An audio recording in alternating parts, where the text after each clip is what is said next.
And it's 1:30 on my time, so I'm going to start. All right. If you've seen the TV series The Lone Ranger, or if you've played the video game Assassin's Creed, you already know opera. In general, opera is musical storytelling. This five-part series tells a story. And lucky for you, I won't be singing. Trust me, you're blessed that way. Someone I loved introduced me to opera. And this series, told over 5 months, is my love letter to this art form.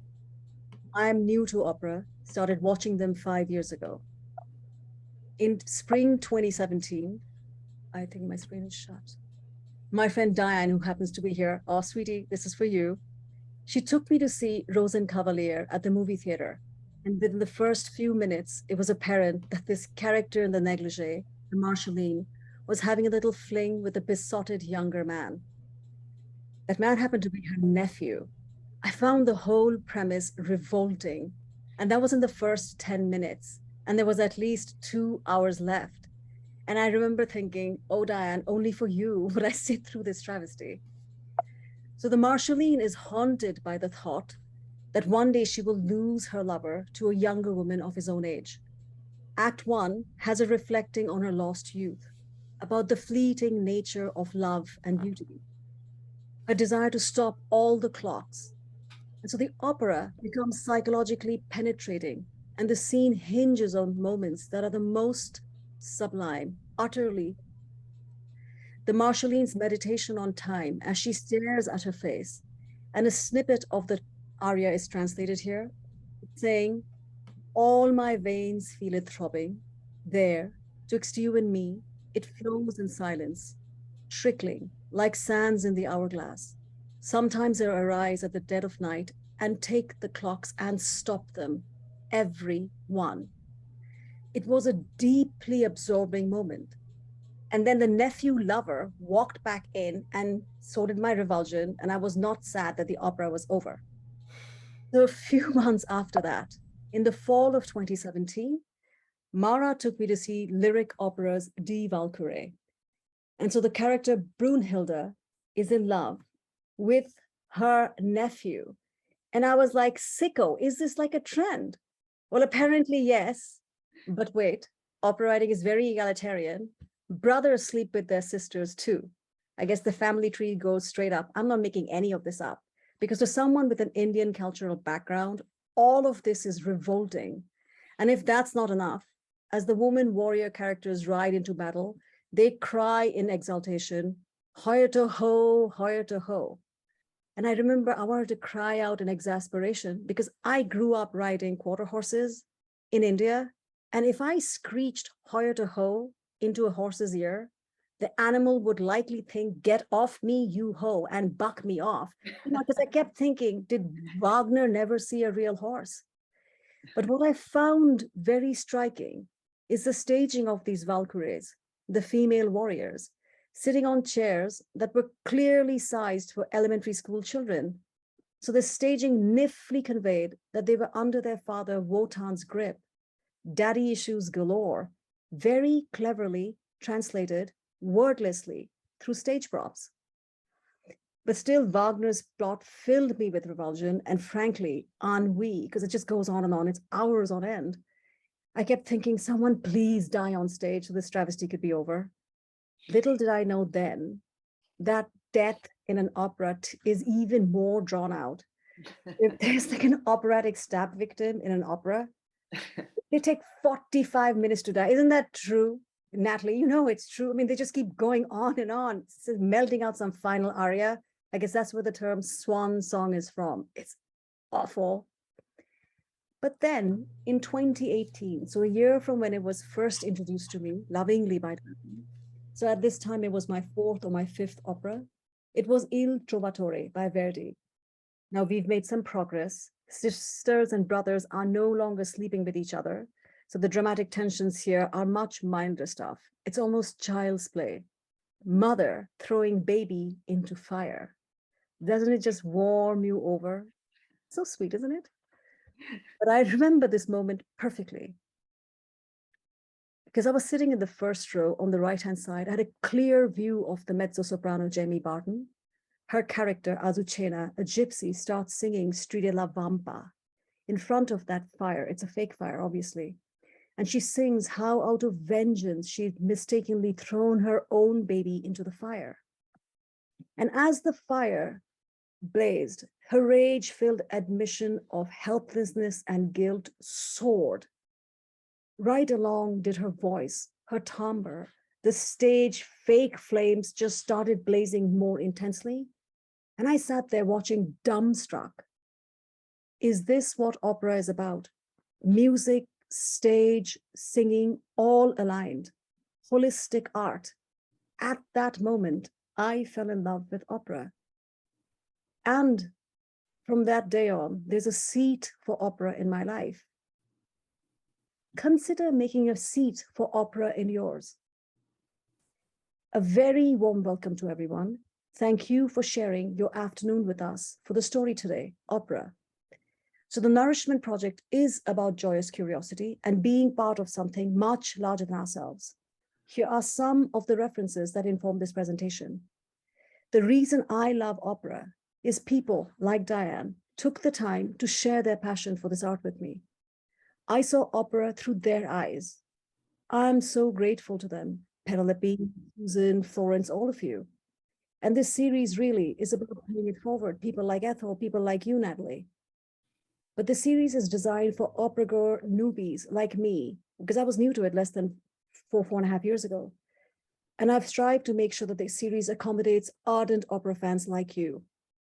Unlike our previous series, where each issue is standalone, this series works best as a whole. So, what is a good starting point for something like this? I asked someone who does not care for opera. Where should I start? Where do I start from? So I asked my husband, his own and only interest is golf. I asked him, why don't you like going to the opera? He gave me 6 reasons very quickly. Reason 1, they're always screaming. No, not really. Opera singers train for years to project, unmiked, their voice across over an orchestra in a perhaps 3,500-seat hall. They channel the extremes of human emotion through their unamplified voice to every individual member of the audience. It's a potentially cathartic experience. So no, sweetie, it's not screaming. So his next complaint, reason 2, they sing in weird languages. Opera does come in many languages, Italian, French, Russian, German, and the subtitles, translations on top of the stage, are there to aid the audience. One isn't expected to know the languages. It's like going to see a foreign film where subtitles are provided. Some opera companies, such as the English National Opera, perform only in English. Though be warned, when sung, that English is hard to follow. Subtitles help even then. And Chicago's Haymarket Opera Company produced The Dragon of Wantley, a satirical 1737 opera in English. It was delightful. The dragon is in fact a symbol of the corrupt, overtaxing government, and kicking the dragon in the behind is the only way to get it done. So protesting a tax on alcoholic beverages, one aria has the hero singing while he lists the various alcoholic drinks in exacting detail. And at the end, he sums up, drinking and pleasure are not treason. Haymarket Opera does such fun stuff. They're a great company and they have a performance coming up in September. I highly recommend them. So reason 3 now. My husband doesn't like going to an opera because the stories are weird, he tells me. Okay, the poster child for opera, Wagner's The Ring Cycle, the previously mentioned brothers sleeping with sister and sleeping with nephew. Yeah, those storylines are weird for sure. I give you that. So my husband, his name is Ankur, by the way, like many people on this planet, loved the HBO TV series Game of Thrones. Well, guess what? In the Game of Thrones, the left pair, aunt sleeping with nephew. On the right, brother sleeping with sister. Sound familiar, Wagner fans? Because 1 billion people around the world were addicted to that operatic narrative rehashed into a mega popular story. So opera stories are relevant. And if you take Alan Berg's work, Whatsack, the entire storyline deals with PTSD. So yes, operas may look weird on the surface, but the human experience lambent in opera keeps the stories relevant. The story is key. My husband's next reason for not going to the opera is that driving into the city at night, especially when one can see opera at the neighborhood AMC theater, why should I drive? All right. I do go to the movies to see the opera, AMC for the ones from the Metropolitan Opera at New York, and I drive all the way from Oak Brook to Highland Park to see the ones from the Royal Opera House from London, because they show it at the movie theater there. And then I absolutely attend opera performances at the Lyric Opera, Haymarket Opera, Third Coast Baroque. Chicago is full of fabulous options. But now, why do I bother with all the driving and the parking? Until experiencing powerful live acoustic singing, it's hard to appreciate what the human voice can do and what it's like to be on the receiving end of such a raw emotional transfer. And plus, unless the film director or director of photography is an opera fan, it won't be filmed correctly because it'll be edited to the perspective of somebody who's just doing a job. I'm not always looking at the star singer. Jamie Barton, she's never the main role. She's the one I like to watch. But the film version of that probably focuses on some international diva. And so to me, it's worth the drive to the city or anywhere for those moments. Reason 4 given by Ankur is that they're so expensive. Well, no, one can get $25 to $30 opera tickets, sit in the gallery. I do often, and I love those seats. I was in England last month and saw Verdi's Otello. And that's exactly where I sat, happily with my opera glasses. Take your binoculars. You can also get free tickets, first come, first serve from your neighborhood library. And $25 is equivalent to the price of a movie ticket now if you get popcorn. And so opera is not as expensive as one assumes. Some of the most ardent opera fans sit in the gallery, even if they can afford box seats.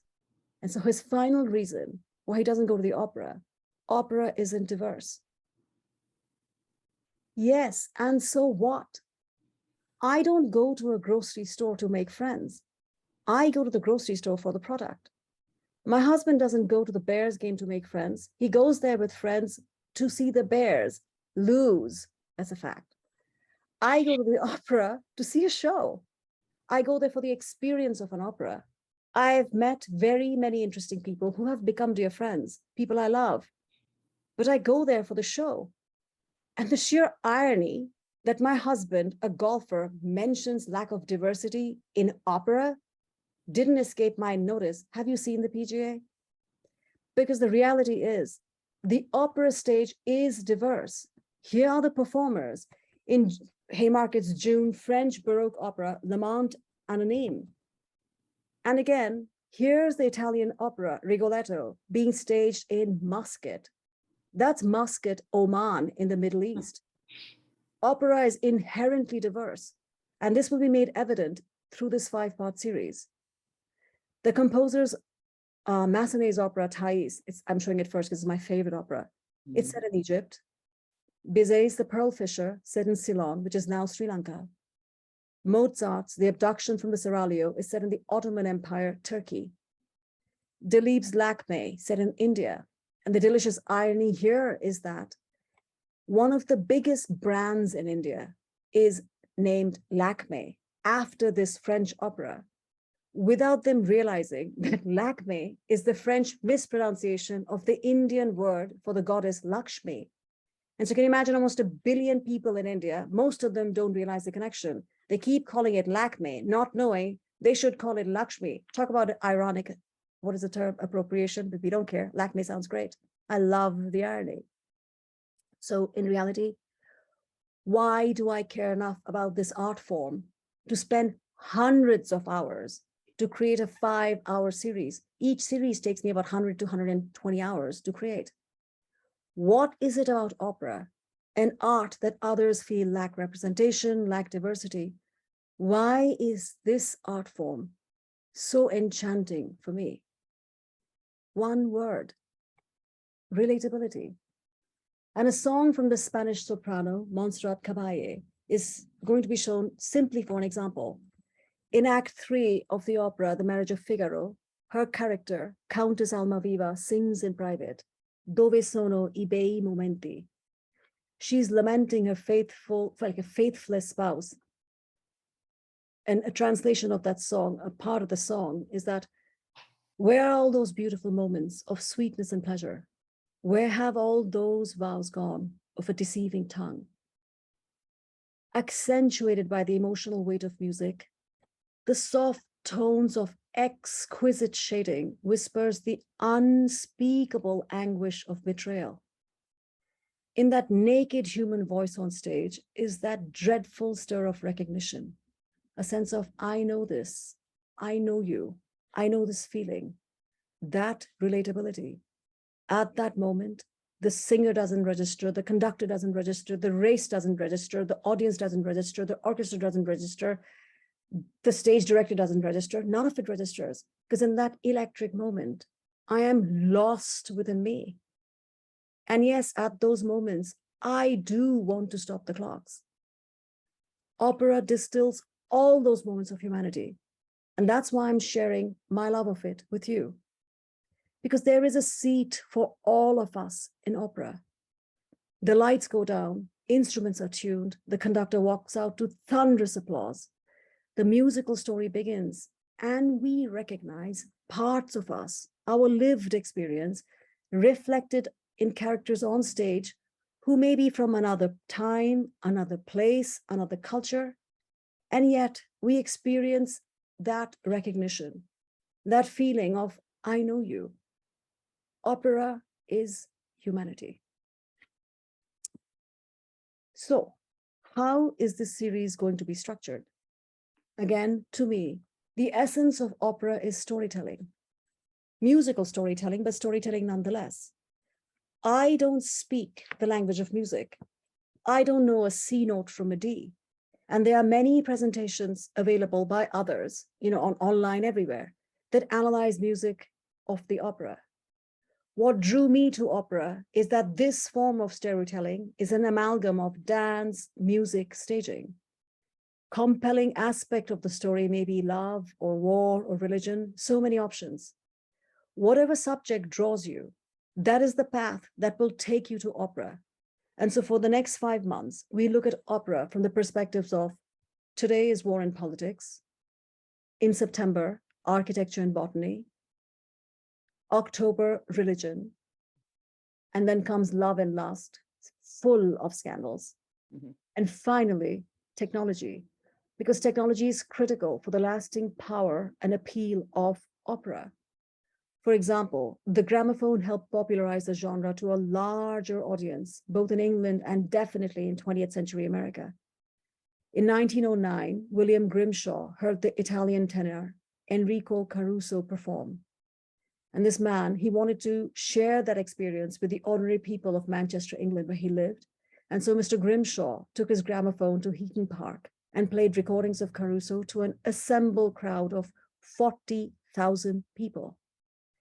And so the singer Enrico Caruso, he did caricatures and captures the contribution of technological innovations to his career success, because he is recognized as one of the greatest tenor in the 20th century. He was also a great caricaturist. Here's a sketch of the rehearsal of Puccini's Fancella del West. Because singers, I just wanted to show this, because singers have private passions and private talents. And I find it fun to know these things. Few people know that one of Dame Kirite Kanawa's favorite pastimes is fishing. One of the foremost Countess Almavivas on operatic history enjoys trout fishing in New Zealand. She enjoys salmon fishing in Iceland. For her, Dove sono I bei momenti is sometimes the meditation, standing in water, alert to the slightest ripple that might frighten a fish. Moments of pure, delirious stillness. Today's issue is war and politics. So what's a good starting point for this topic? Well, how about an 18th century pornographic opera about Louis XVI? That's right, folks, giddy up. They say with pornography, you know it when you see it. In this case, you know it as you hear it. 18th century sexting, pornographic libretto.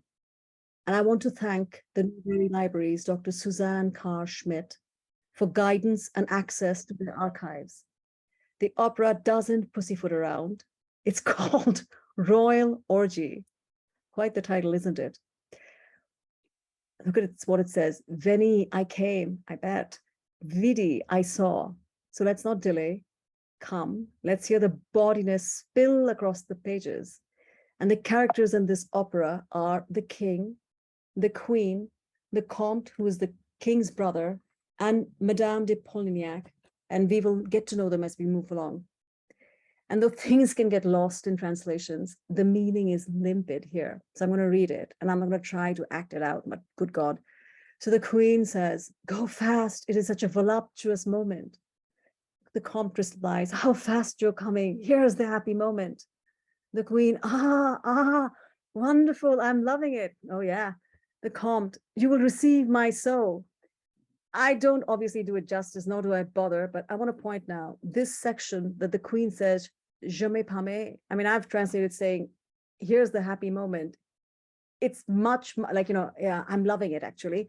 It's much more than that. It's really, you can translate that, but you get the point.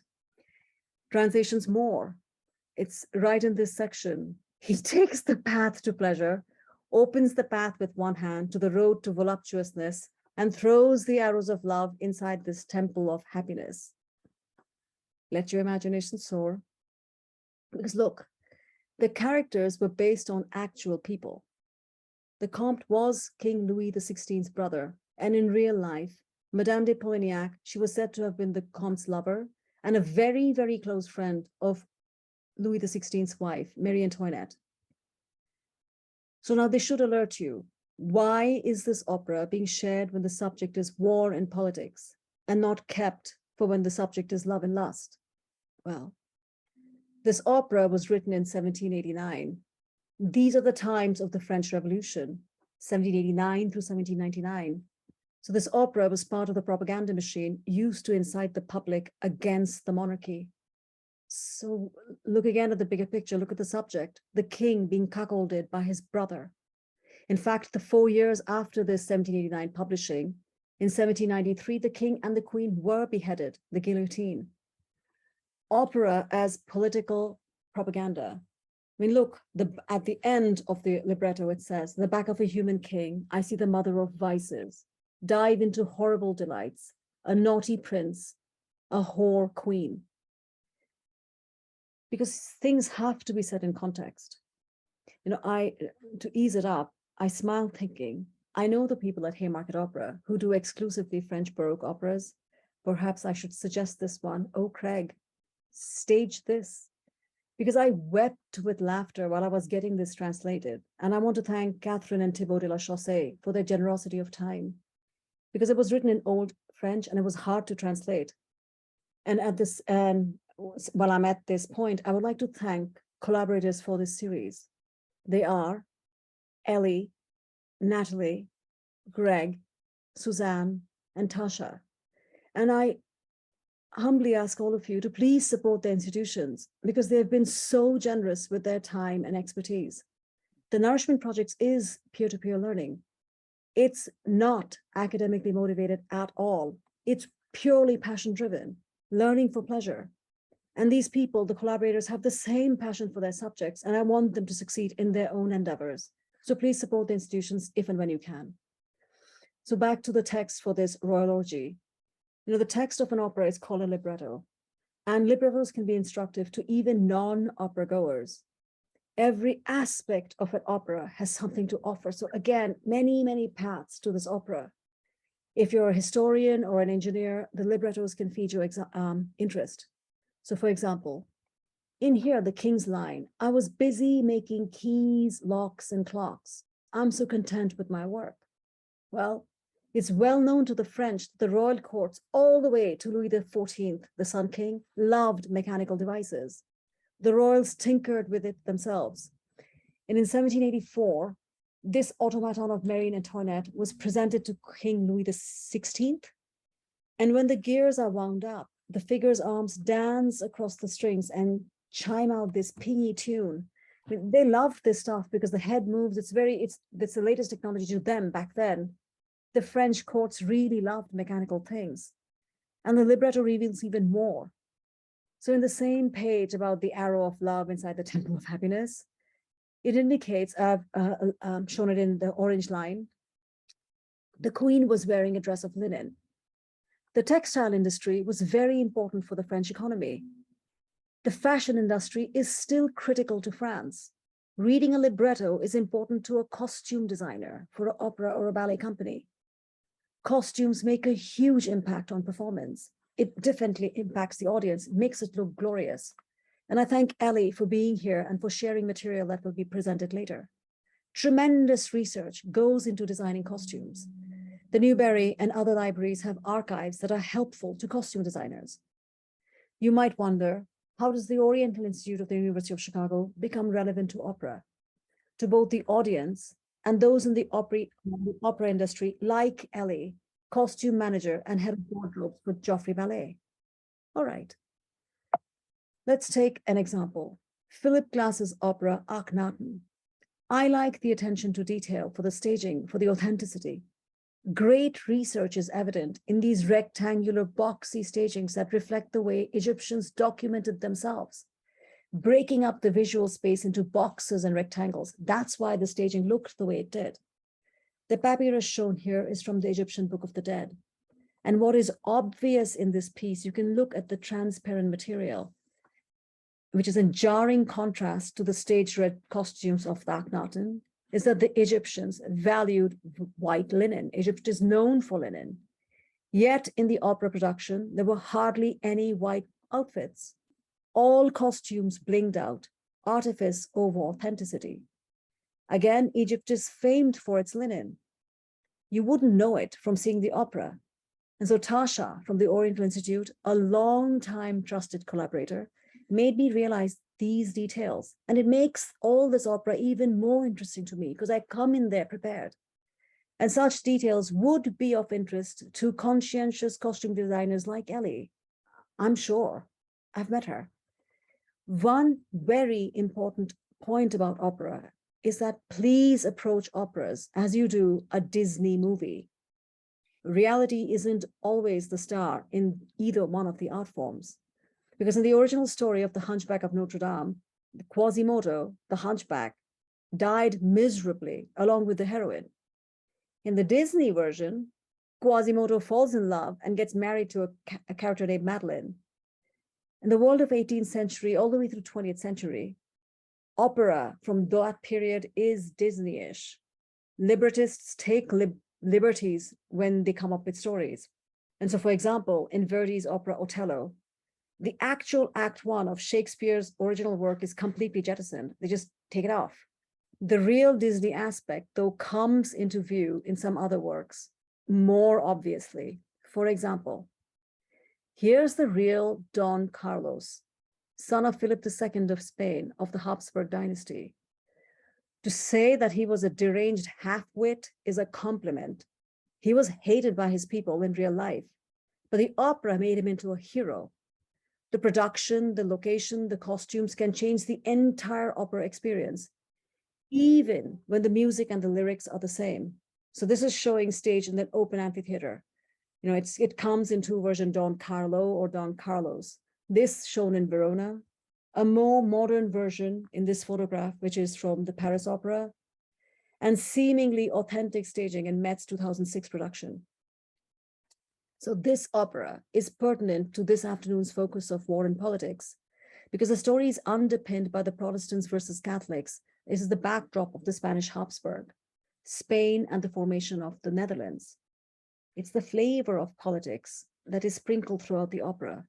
Lyric Opera of Chicago will be presenting this opera in November, and I hope you go to see it, because I'm very fond of the new conductor, Maestro Enrique Mazzola. And it's not just for his conducting excellence.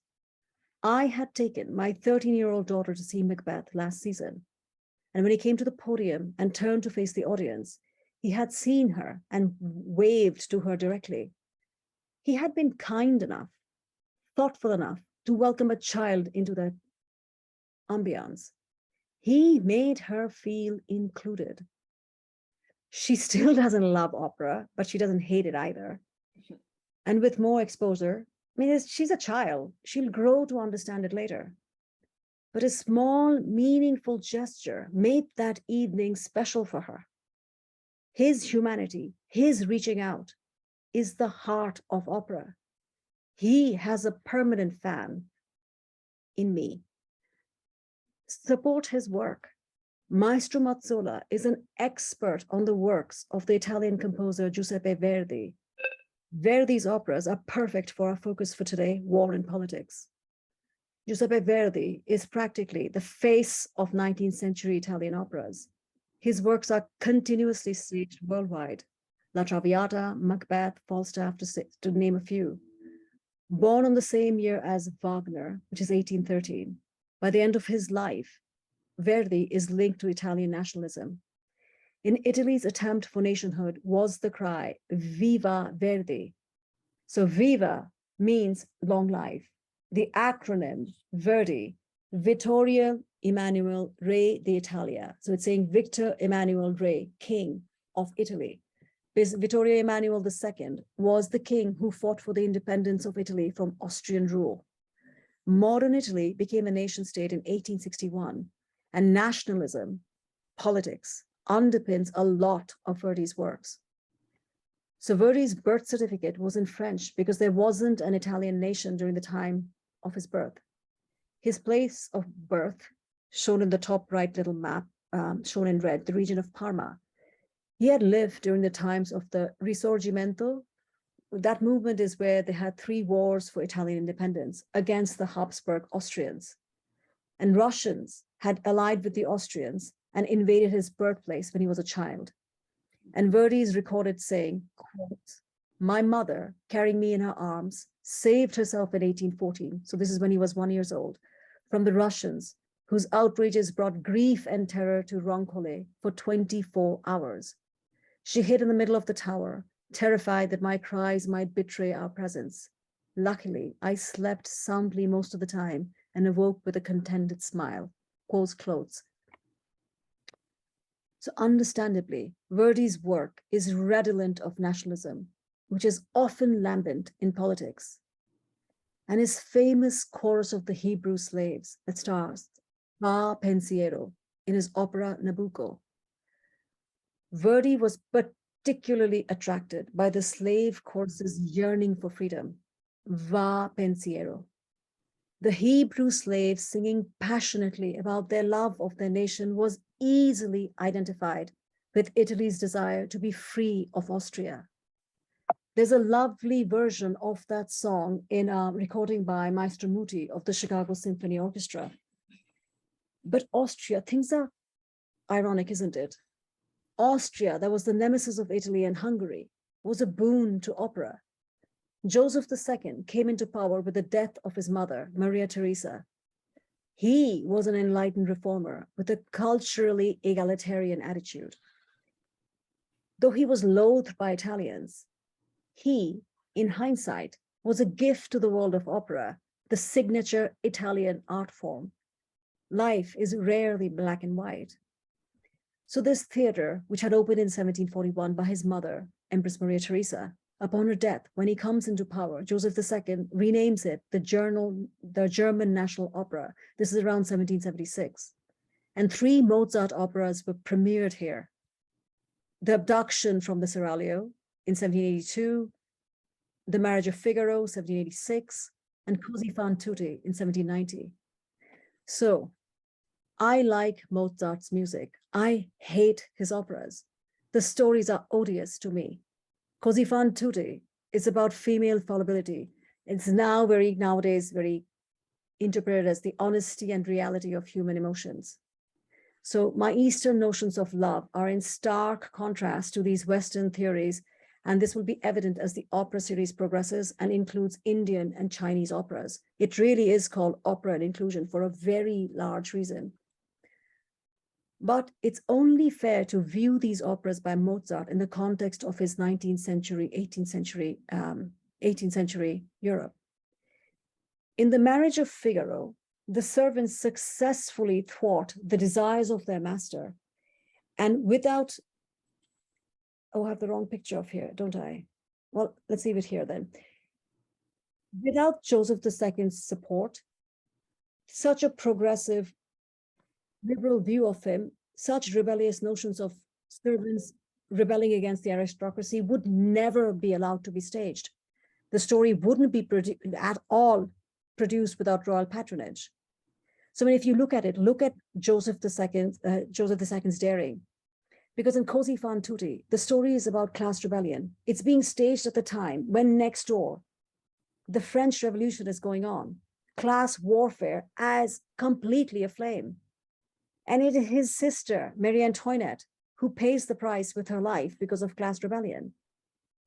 And so imagine Joseph II's courage to support such an art piece, to stage it at the National Theatre. If you think again now, Mozart's opera, Abduction from the Seraglio, Joseph II was Mozart's patron. So why is this a subject matter on the Turks, a topic for the opera? Because Austro-Turkish animosities were brewing during these times when the opera was created in 1782. And a war were fought between 1788 and 1791 between the Habsburg monarchy and the Ottoman Empire. This is during Joseph II's time. So politics shows up in opera, either in the story or in the patronage. One needs just look a little deeper. The politics of those times has a lasting effect in opera.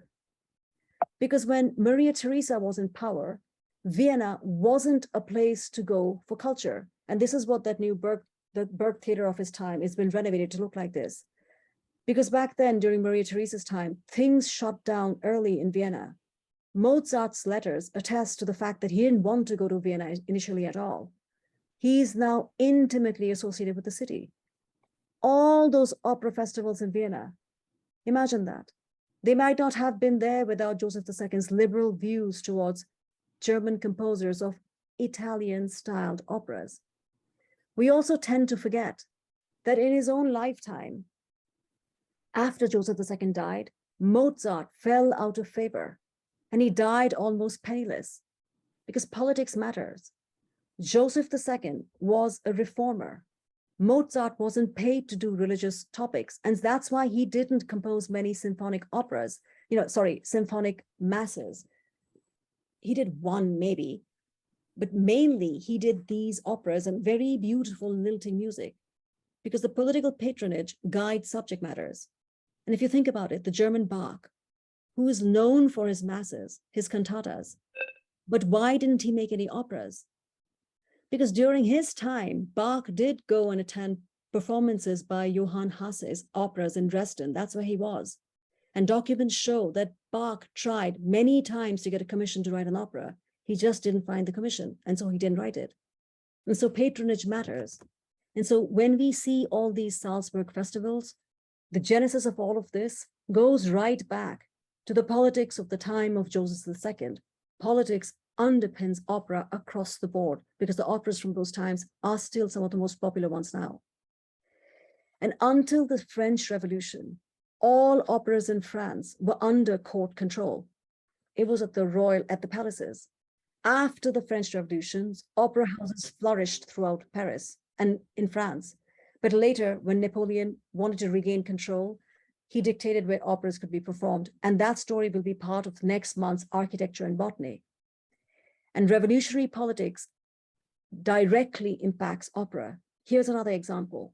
Gluck's opera, Iphigenie et Tauride. And look, the original dedication, à la reine, it was dedicated to the queen. But after the revolution, it was crossed out, and you can't see it clearly, but it says à la République. It was dedicated to the République. Iphigenie et Tauride, a French opera written by the German Gluck, the German Mozart, composing operas in Italian. His librettist was the Italian Lorenzo de Ponti. Western opera has been diverse because 17th century Europe was very fluid geographically. So there was cross-cultural and political pollination.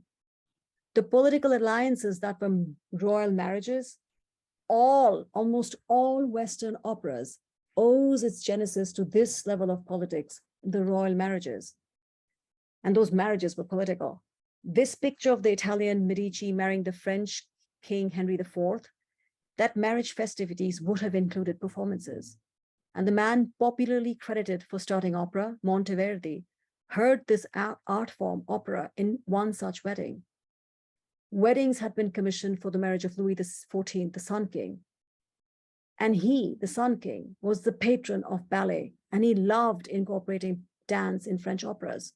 That's why many French operas, grand spectacles, have dances. And even later in the 19th century, to be successful, one had to shine in Paris, and Paris demanded dances in their operas because it allowed the wealthy Parisian men, part of the jockey club, to attend operas a little late after the show had already started. And the dancers kept their mistresses happy. So opera serves a social function. And as the series continues, we'll discover more juicy details. Many of the stories that the 19th century opera is based on have political foundations. So the lyric opera opens on September 9th with Ernani. Based on Victor Hugo's play Hernani, the 4-act opera by Giuseppe Verdi has 4 distinct singers, soprano, tenor, baritone, etc. But this presentation is not dealing with voice types. As far as we're concerned, what is important to know is that the female character Elvira has 3 suitors, a King Carlos, her lover Hernani, and her uncle De Silva, who wants to marry her. You see, back to square one. There's that incest nonsense throughout opera again. Uncle, I mean, really, must we? There was nobody else to put in there. But I suppose one should commend again the improvements. Nephews and aunts partnership from before has now expanded to include uncles and nieces. Still, that's not very nice as far as I'm concerned. But the backdrop of this opera are the Crusades. The original Crusades, as depicted in this painting, were about the Christian desire to free Jerusalem from the Islamic Fatimid dynasty. And at the time specified for this opera Ernani, which is early 1800s, the Muslim threat is almost gone. And the main threat in reality was Martin Luther and the Reformations in Europe. The crusade aspect, however, is still important for the opera framework, because in Act 2, Ernani shows up as a crusade pilgrim in the aforementioned Uncle de Silva's castle. So the crusade does underpin the story, because in the opera, King Carlos has a scene in the church in Aachen, Germany. And that church is associated with Charlemagne, the last Christian king who had unified Western Europe. The magnanimity associated with Charlemagne, the term means Charles the Great. That loftiness is what prompts the opera character King Carlos to suddenly forgive his love rival Ernani. It's that noblesse oblige mentality.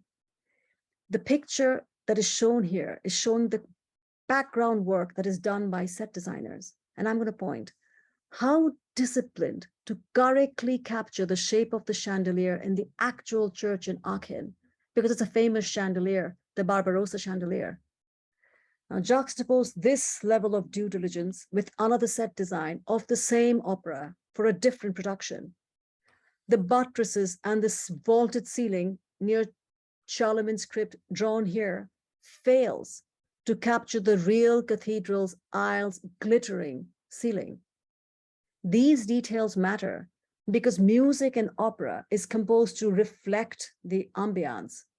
If you attend the Ernani production in September, and I hope you do, try to hear how the music changes when the characters walk into the underground walls of those chambers. The dark sepulchral gloom will be captured in Verdi's music. Therein lies the greatness of a composer. Holistic art, it's all tied up. That's the fun of the opera. For me, details, subtle but intricate. Is the stage setting, lights, for example, reflecting the intention of the opera composer? That's why I love operas. It makes my mind ping. When I don't have those transcendent moments of being absorbed by an aria, it is these details that keep my mind sparklingly alive. For example, the stained glasses of the Ernani set that was available by the publicity photograph from the lyric opera, that's shown on the right, reminded me of the stained glasses at the actual Aachen Cathedral, because Germans were famed for stained glass. It was the German itinerant craftsmen that went through England, making all those marvelous wooden churches, the stained glass throughout those places. And so look again on the right, the flow pattern of the Spanish castle. Maybe not. Is that Islamic geometric patterns? Is that what it looks like? But you see, when I'm sitting up in the gallery seats up in the sky, I can see all this. Sitting in the main floor of the opera hall, I would never notice this.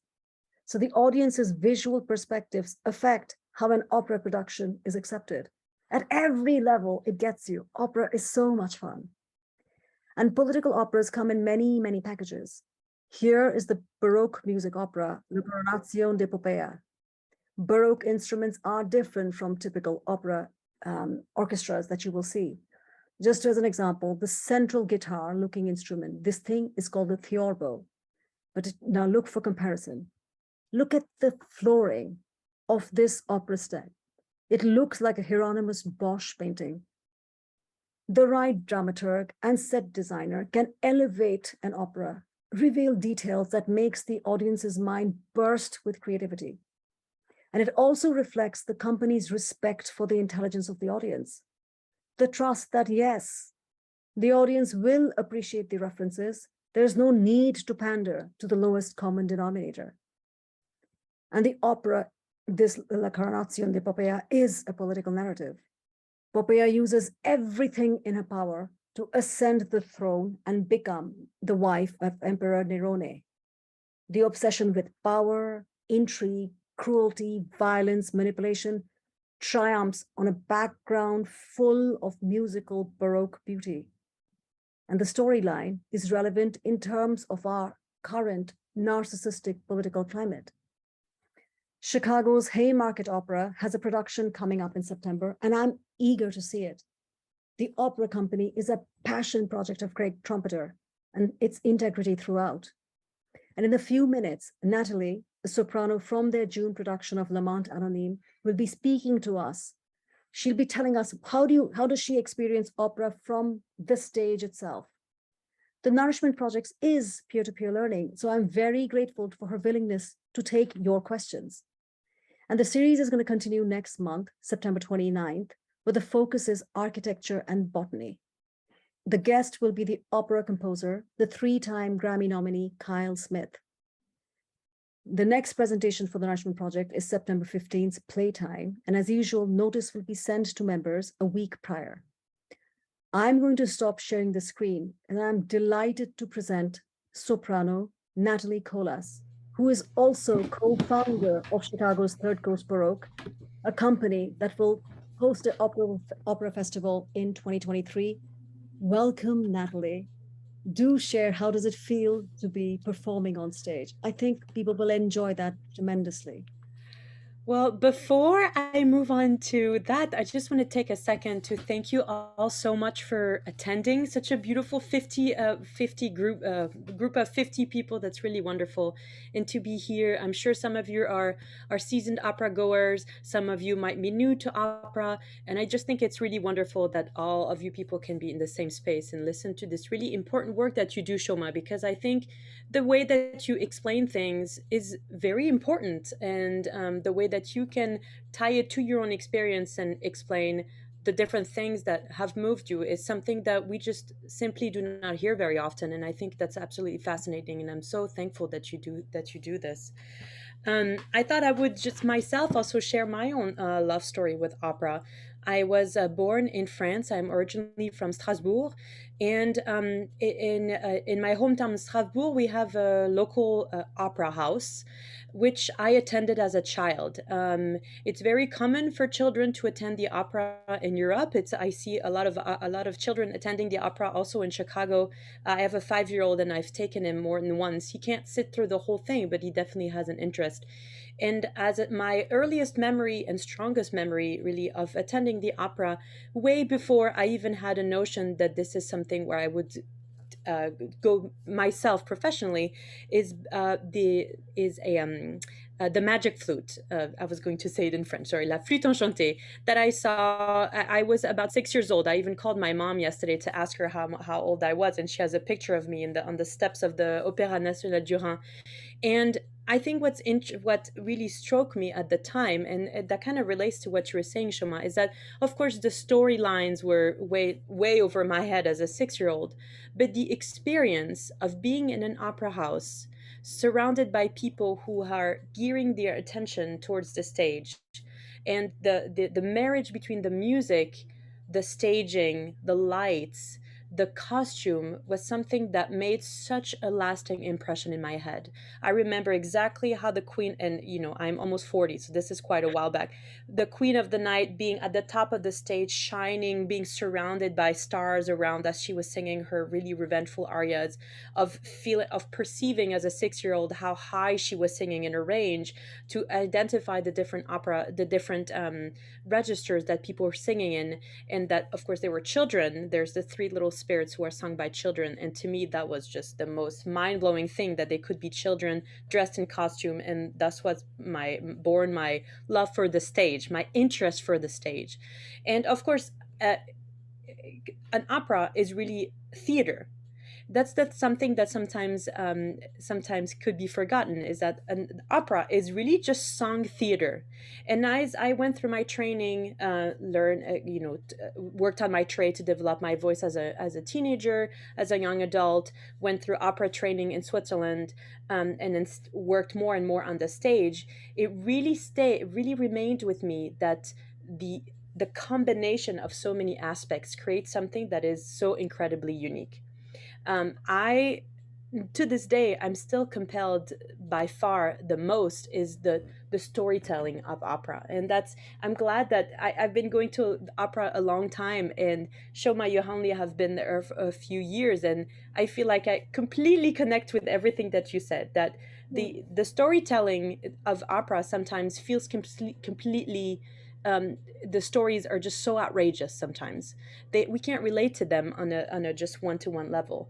But I like to perceive opera, and as my trade sort of developed itself, and to be able to study the characters myself on the operatic stage, is to see how the stories are abstract in a way, and how they relate to us as people today. To me, as a particular as a soprano who was preparing an aria, how does this relate to me? How can I do the storytelling as being part of, how can I surround myself with images and references to render a story that will touch the people that are listening to it, in a way that doesn't feel like it's outrageously out there. Because exactly what you said, Shoma, opera is a theater of the human experience, and everything that you see on stage. And I really think that's why it's so magical. Is that no matter the time frame, the type of staging, the outrageousness of the storyline, the feelings, the human emotions that we see on stage are always the same. They are always something that we can all relate to, and I think it's just absolutely wonderful. You are the ideal concert goer, Shoma, the ideal public member, because you are sensitive to all these things, and I think that's just Because my so head is wonderful. empty, I want to fill it. That's why I might. I feel just the same.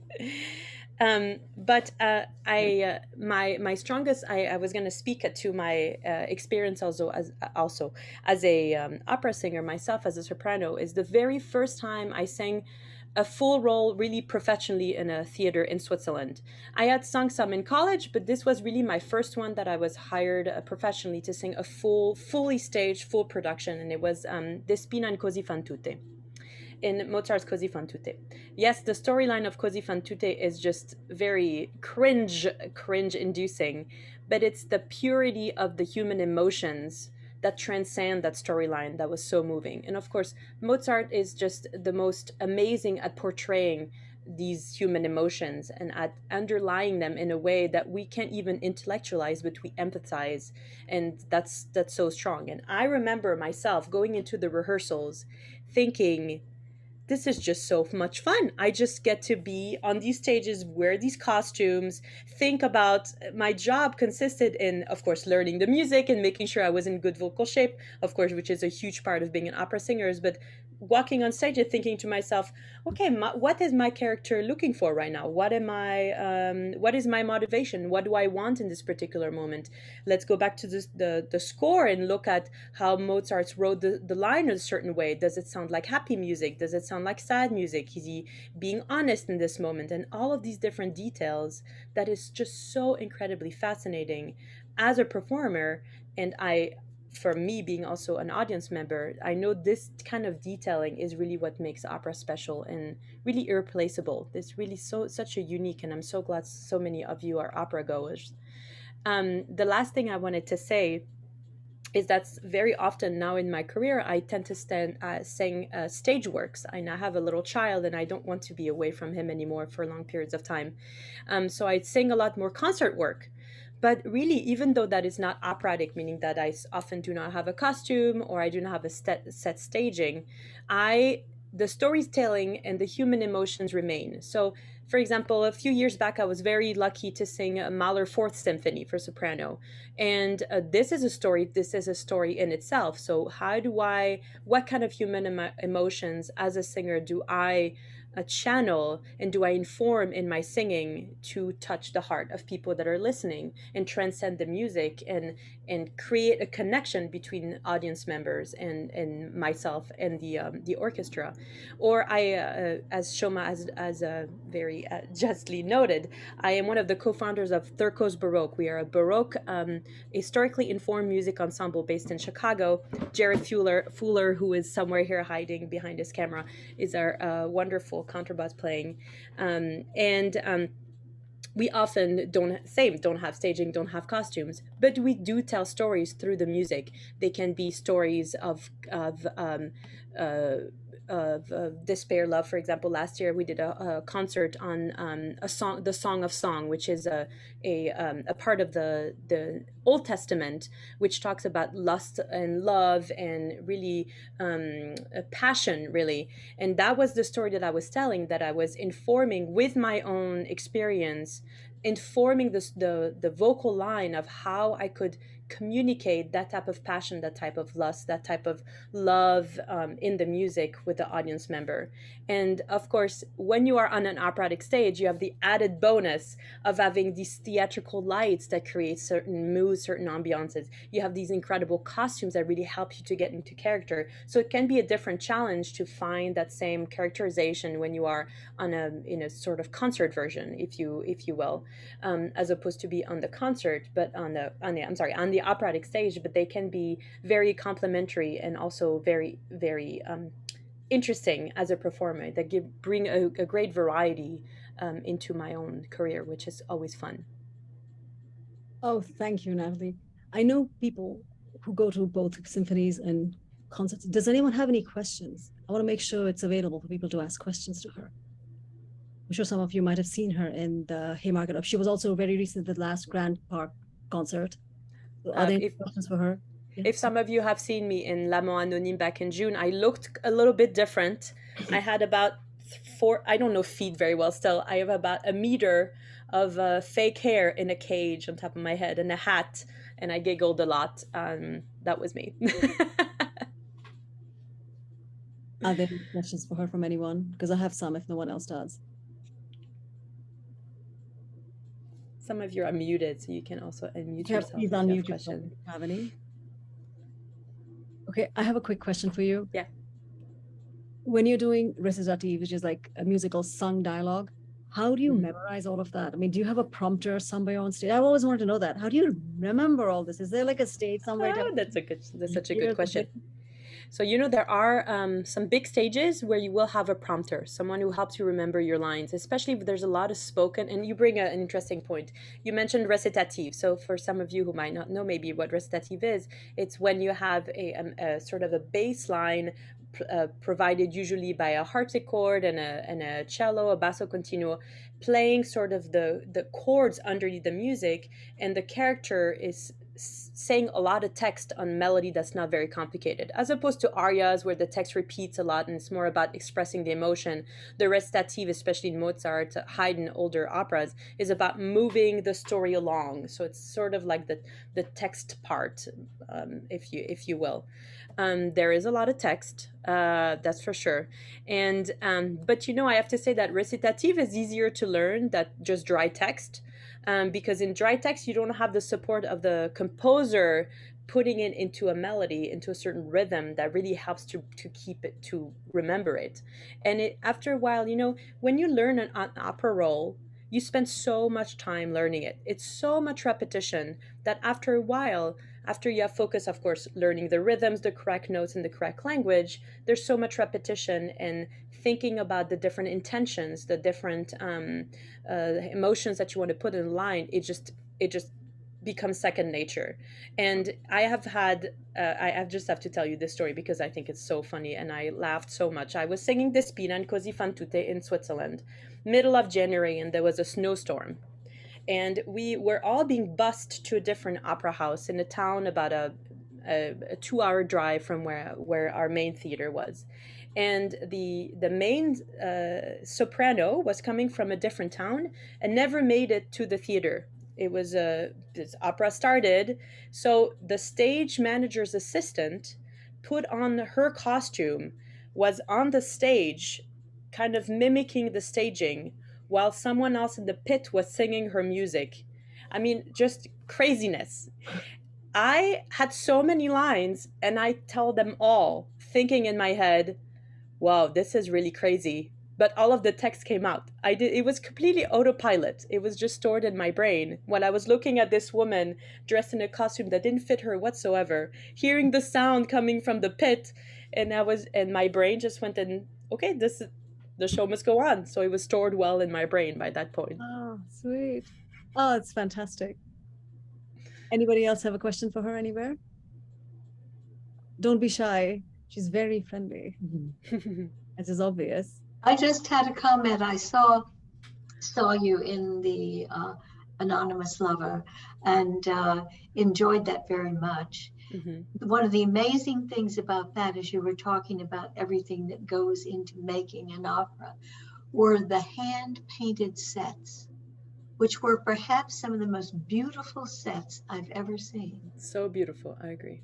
For those of you who didn't see it, it was a forest, but a garden sort of a thing, and painted by hand, like this huge watercolor that filled the whole stage. It was absolutely beautiful, and it amazed me the kind of work that had gone into it. And I wondered what happened to those.